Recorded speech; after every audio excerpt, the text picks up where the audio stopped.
Welcome, you all. I am Baron Baptiste. Welcome to Disrupt the Drift, the place where we can tell the truth and the truth can be told. David, how you doing? Fantastic. Always great to be here with you. Yeah, we have a question from someone, and I think it's a good one because it demonstrates how people and our environments form us, or we be formless. How do we be formless and not take our life and form from outside circumstances? So I'm going to launch into this. When it comes to letting go of drinking and alcohol in your life, how do I balance that out with my journey to give it up, especially when my husband and some of my friends are on a different path and are committed to living that way? I struggle because I know that they have judgment, expectations, and control toward me for not engaging with them. I'm aware that it is costing me connection with these people and is the way out to accept them as they are and give up the judgment, resentments, and control that I have towards them. I understand this is a theory, but struggle to implement it. If their lifestyle is not what I want, how do I accept all of that and stay in integrity with what I want? To be clear and present and alive and not confined by what others choose to do. What's your take on it, David? That's a great question. First of all, I want to ask this question back. Do you remember when you stopped being you? Because this is where the struggle is. See, the question is about all of us. Have we been ourselves more or less our whole lifetime? There's a certain point at which you become an extension of your environment. So where did that begin? Where do you remember that beginning? Where the pressure to be somebody, to conform to one thing or another, to acquiesce, to allow other people to tell you what to do and what not to do. When did that begin? And if you could trace it back, you'll see that there was a terrible amount of pressure for you to conform to other people's wishes. And it's just the way we all are in a society, in a culture, in tribes in the darkest parts of Brazil. There's pressure to conform to the group, to the formation. And so Are we formation people? Or are we becoming aware, as this person seems to be, to this point where they begin to want to strike out and become the person that they could potentially be if those pressures weren't constantly molding and shaping them? And the pressures can be unrelenting, I can tell you this. The pressure to either do or not do, but at the same time, without temptation, you really cannot have any claim to virtue. This is what William Prescott said. And so the second part of my overview of this is that be the change you want to see in the world. Now, this is often attributed to Mahatma Gandhi, but that's not the whole story. And I'm reading from an article. It says, this might be because Gandhi authored a passage that evokes the sentiment in a 1913 journal article for the Indian Opinion. And here's what he said. We but mirror the world. All the tendencies present in the outer world are to be found in the world of your body. This is going to a lot of what you say, Baron. Mm-hmm. If this is Gandhi speaking. Yeah. If we could change ourselves, the tendency of the world would also change. Now, that's really interesting. If we change ourselves, the world starts to change in relationship to us. It goes on to say, as a man changes his own nature, so does the attitude of the world change toward him. This is the divine mystery supreme, a wonderful thing, and it is the source of our happiness. We need not want to see what others do, or we need not wait to see what others do. We need not wait. Because as soon as you start to change, and again, look what's happening, though. She's stretching the rubber band, right? She's saying, I don't want to be a part of this formation over here with all my friends and my family and my husband and everything else. And they are starting to feel the pull of that. I'd love to hear your thoughts on that. Yeah, it's good. I want to point to the person asking this question as well, to just acknowledge it's an indication you're waking up. Yeah. You're waking up. Because we drift along in life, and usually this kind of the conformity to our environments that shape us starts very young, very small. If you're born into a cannibal kingdom and a cannibal culture, being a cannibal is just natural. It's Where's a water my you missionary swim in. stew? Yeah, exactly. Oh, they would just salivate when they'd see a missionaries walking off the boats. Exactly. It's what you do. It's normalized, and it's the water you swim in, it's the air you breathe. And I think we're all subject to that until we start to wake up and we start to distinguish who we are independent from our environments and the narratives that are part of our environments, because the narratives, the conversations, the indoctrination happens at a young, starting very young. But when you start waking up and you start saying, wait, okay, people are doing things, you start waking up to your own inner light, your own inner knowing, and what your life is about, what your life is for, the kind of life and lifestyle you want to live, and the kind of consciousness you want to flow from in life. You start waking up and wait, it's oil and water. You start separating out and you start coming back to self and listening to self, the capital S self. And you start seeing that, okay, people around you, they're resentful or they're gossiping or they're blaming or they're in drama or they're, yeah, drinking, smoking, living in ways that aren't congruent with who you're becoming and who you want to be in life and the way you want to live. And then the question, part of this question is, do I give up these relationships or do I, and that's really not in the question. The question was more, do I give up my control, my judgment, my resentments toward the pressure they're imposing on me for not staying conforming and staying conformed to their ways of life? And the question is, yes, you got to give all that up. You've got to give up your judgment. You've got to give up control, and you need to start living true. And the other side of it is, you brought up, David, and I love that Gandhi, that what you read from Gandhi is it's if we wait for others to change so that we can change, good luck with that. It's, yeah, be the change. Be the change you want to see in others, but it starts with just being true to yourself, aiming true, living true, and being in that, what she referred to as her own integrity. And it requires giving up also something in conformity. When you start separating out, it also confronts that need to be liked, that need to be accepted, that need to be wanted.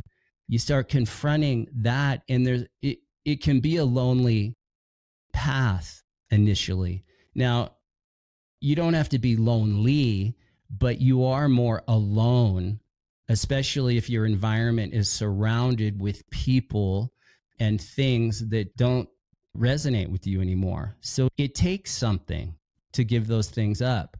And I say the only way to really give it up is to start giving up the control and that need. And resentment and judgment is a kind of control. You're trying to control your environment. You're resisting, but give up resistance. Give up all forms of resistance. Let people be who they are, who they're not, and you be true to you, come what may. And yeah, you're disrupting the drift. Last thing is, you also become a mirror for people, and they don't like that, especially if you're around people that drink and they have certain things they do that are beneath you and beneath them. You start becoming a mirror, and people then they don't like that, because you're like, wait, they're like, you're not in agreement with the way I'm living. And then they have to look at how they're living if they are open to looking at it. And a lot of people aren't, but that's okay too. Just let people be. And at a certain point, people start letting you be, because you're not that cool going along to get along person anymore. Yeah. I love what you have spoken about Galil Gibran. Mm, And here's the quote. Here's more of the quote. I just looked it up. yeah. And a woman spoke, saying, "Tell us of pain. And he said, your pain is the breaking of the shell that encloses your understanding. Mm, Even as the stone of the fruit must break, that its heart may stand in the sun, so must you know pain. mm. And it is all about pain, Yeah. honestly. Yeah. People that are into drinking and lifestyle, that kind of lifestyle and escapism, they have a lot of pain. And this is why you mustn't judge these people, by the way. You must allow them to be who they are. You can't have any control over who they are, and you don't want them having any control over who you are. So Yeah. you've got to, if you just release whatever it is that people are throwing at you, let it go. Let it go right over your head. And who cares what they say anyway? Yeah. Yes, you've lost connection with them, but is that a connection you really want? See, if you want that connection, then you want what they want for the same reasons, which is they're creating pain in you. And so, in order for you to shed yourself of that pain of rejection and the pressure that they put on you, you will conform to what they are doing. And you can't do that. In good conscience, a person who wants to be an individual will stand apart from people who they say, that's not for me. And so, yes, you must feel pain, and pain is good for you. And pain is a challenge. It's a challenge to your ego. Pain is Yeah. actually healthy for us. No pain, no gain. Okay, let's work on ourselves. Let's work on our spiritual life. Let's work on our perspective about the world that we live in. Let's work on our trajectory. Where do you want to end up in 5 years? Where do you want to end up in 5 days? Do you want to go in Hmm. another direction that makes sense to you and that gives you a sense of fulfillment and purpose in this life? Drinking takes that all away. We don't need to Yeah. drink. We don't need drugs. We don't need to vape or smoke. We don't need to have distraction. And I'll tell you, there's a group of people who are totally into this Christian lifestyle that have a tendency to do the same thing. They have what they call praise music, which I say are love songs to Jesus, which I think Jesus would not be happy with. But there is all kinds of distraction involved in a lifestyle that constantly needs reinforcement. There's distraction in that. And Yeah. if you want to really be an authentic individual, then you have to feel that pain. The pain is good for you. It makes you grow. I love Yeah. your thoughts on that, Baron. Yeah. The pain of growth. Yeah. It's good because there's pain involved either way. So when you go, Ah, you're in this true realm of that. people and environment that are in pain. They're numbing their pain. But what are people numbing? It's okay. Yeah. They're numbing their pain. They're numbing the pain of having a lot of incompletions in their life, old resentments, judgments, carrying around all these bricks of the past. And so they're numbing that pain, but they're also numbing joy. They're numbing the clarity of life that's available to everyone. They're numbing freedom, their own freedom. They're numbing their real power. Mm, They're numbing their conscience, that inner voice that's whispering, move in another direction. And then the guilt that comes with not following that calling of the conscience. mm, And then when you separate from all that, you are going to have your pain to deal with. But the difference becomes now you're using pain as a catalyst to awaken and to wake up. There's one or two ways to deal with pain. Pain can make you bitter, it can make you better. Pain becomes the catalyst for growth, and it requires that willingness to be with the pain of growth, the yeah. pain of the breaking of the shell that encloses your understanding, right? Yeah. And so pain is not something to resist, and numbing pain is resisting it. But when you get still, you get quiet, you get present, you there is pain there, but at a certain point that pain dissolves. And maybe it lingers in the background, but you're okay with it. But that pain actually becomes the catalyst, the driver toward a new direction and a new way of life.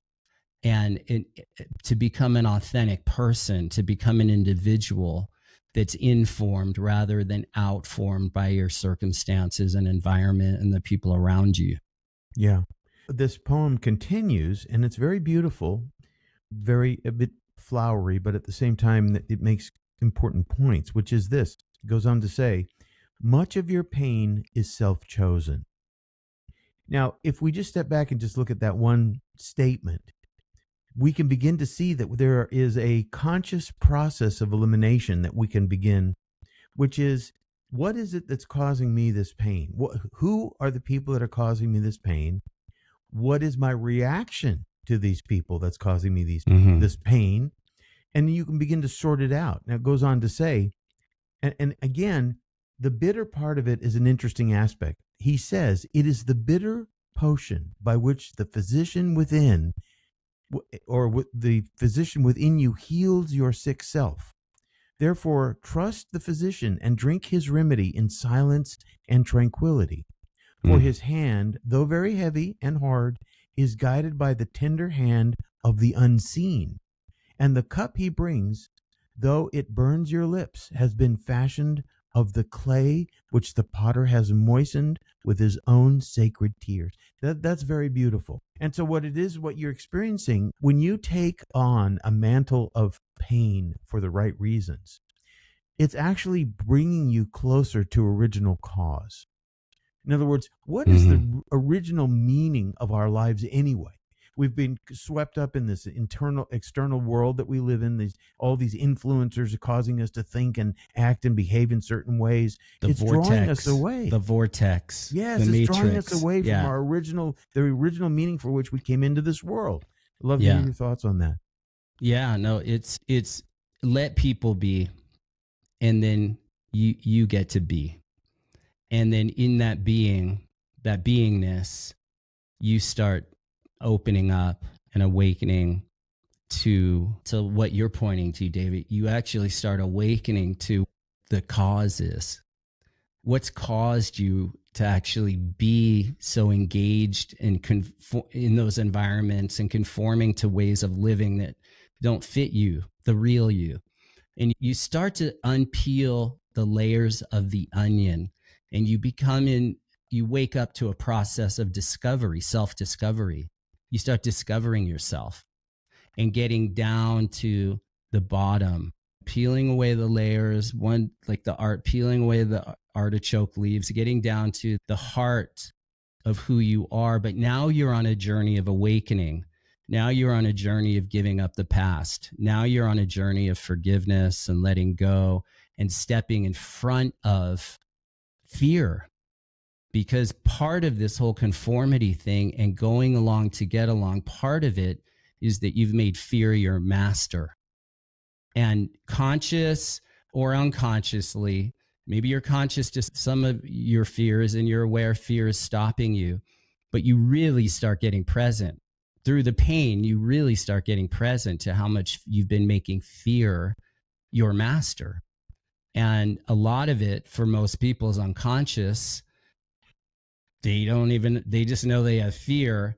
But when you get present and you start getting present to the pain you have, you start waking up to, well, what is this fear? I'm living mostly in my imagination, and I'm living a life in my imagination and in the stories in my head and in my thought, lost in my thoughts and in reaction to my thoughts, and then drowning out the pain of that way of living by drinking, smoking, sexing, distracting, and the vortex of the world, all the noise in the world and our environments just feed into us being distracted, disassociated from truth, the truth in your heart.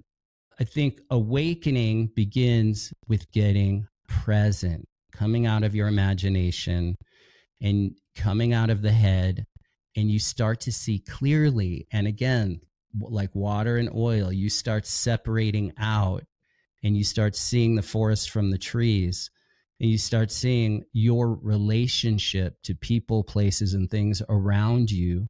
And you come out of being a reactive human being and you become able to respond to life rather than being at the effect of it, like a leaf in the wind, just being moved around, tossed around, helpless, hopeless. You start getting your power back. You start getting free. You start seeing what's true, truth from lies, truth from deception. And in that awakening, you're given a new way, a new life.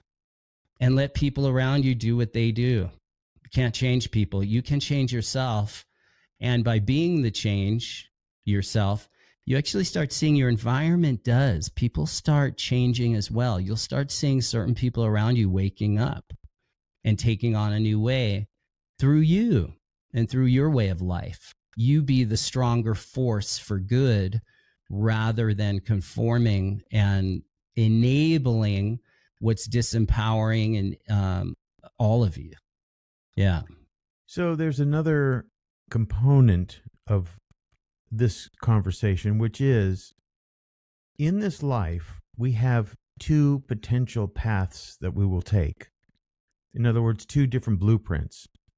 One of those blueprints leads to despair and misery and unhappiness and the end. And the other begins a whole new life, another beginning, a rebirth. And this is on death. This is Gibran. And the woman then asks him about death. And he said, "You would know the secret of death, but how shall you find it unless you seek it in the heart of life?" Now, you see, again, when we're out there and we're living among these people who are not like us, we have potentially been selected to be different. That is that's hard to accept, that you don't just fit in, but for a reason. That you have all these conflicts going on in your life, and those conflicts are trying to actually separate you out of a world that you were never meant to be in the first place. Mm-hmm. And so you're out there in this world, and you have to realize that the blueprint that you've been following, the path that you're on, has a limitation built into it. You're not going to be able to successfully go down that path in your entire life. And the further you go down that path, the more conflict you feel, the more you feel like you're going the wrong way. And the word repent simply means turn around. That's what it means. It really? means That's turn cool. around. Go a different direction. That's all it means. No matter how far down the wrong path you go, turn back. That's it. Yeah. And so take a look at it this way. Those people, you cannot change them. They are set on this path by their own choices. And if they're not, then they're allowing other people to influence them, and that's a sad thing. But you have the wherewithal right now, as Barron said, you're waking up. And waking up is a gift. It's a true, amazing gift. And yes, there's pain that goes along with it, but there's also joy that you will find. Yeah, and so, freedom. Yeah. I'm saying real love. Yeah. And connection it's not an easy to yourself. Path. Yeah. Go ahead. And as you connect to yourself, you start having real connections with people who want to be real with you. And you start attracting new people. You're taking now new actions. You have new attractions. And you start creating a new environment around you. And then the people closest to you, let them live their life. And maybe they'll get on board with you as you start really living in a new way. It inspires others. Mm-hmm. All right, I think this is a good place to wrap up. You all, thank you for listening this far. If you're watching on YouTube, please leave comments. We're doing great. YouTube, I just got a notification yesterday. This year, we've reached 700,000 views of the videos on YouTube. Pretty good. And if you have questions that you would like us to respond to, send them to disruptingthedrift@baronbaptiste.com, disruptingthedrift@baronbaptiste.com. Please the videos, share the videos. If you're listening on audio platform, please give us a 5-star review. We love hearing from you. And until next time, peace be with you. Keep disrupting the drift, living true and bold, and peace out, y'all. Peace be with you.